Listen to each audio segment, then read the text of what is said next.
Press, mga ganun, marami doon. Ay, grabe, kawawa.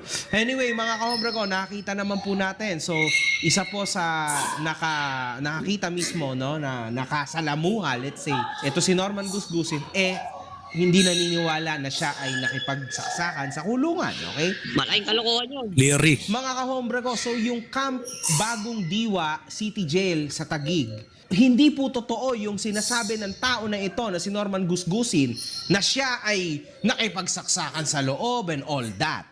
So wag po tayo magpapaniwala kasi mga kahombre ko, natatarnish po ang pangalan ng Camp Bagong Diwa kasi yun yung inilabang niya, boss. Bawal yun. Bawal yun.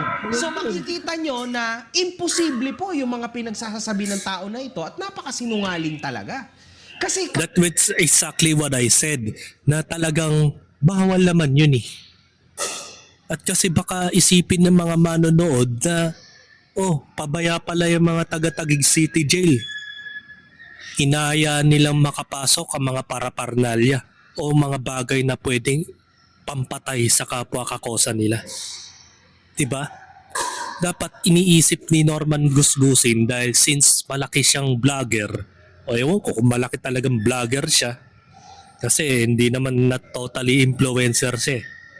Kaya lang naman sinabi siyang ma-influensyang tao dahil ang galing niyang magsinungaling. Magaling niyang paikutin ng mga tao sa paligid niya na wala siyang pinuhunan kundi yung kasinungalingan. Kaya umabot sa point na talagang yumaman siya sa pagiging sinungaling niya. At yan ang gustong-gusto ng mga nagne-networking. Especially mga nagne-networking, no? Gustong-gusto nila yung mga sinungaling na tao. Yung maraming naloloko.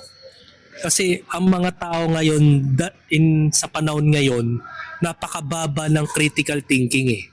Madali silang naloloko ng mga tao, especially kung tropa mo pa siya. 'Di ba? Kaya ang nakakalungkot isipin na yun, na madali kayo naloloko ng kapwa Pilipino. Nasasabi lang ng konti kung ano-ano mga sugar-coated na pinagsasasabi ni Norman Mangusin, ay yun na talaga. Parang ine-exclamation point nyo o kinukonclude ninyo na totoo yung pinapangako sa inyo ni Norman Gusgusin, mga kaplastic. Diba? So tuloy natin yung video. kahit anong mangyari, alangan namang pabayaan sila ng mga pulis na nandun. Alangan pabayaan sila ng warden doon. Malabo yun. Kwentong anime yun. Ayun Baka nga. ano lang yan, mahilig magawa ng mga kwento-kwento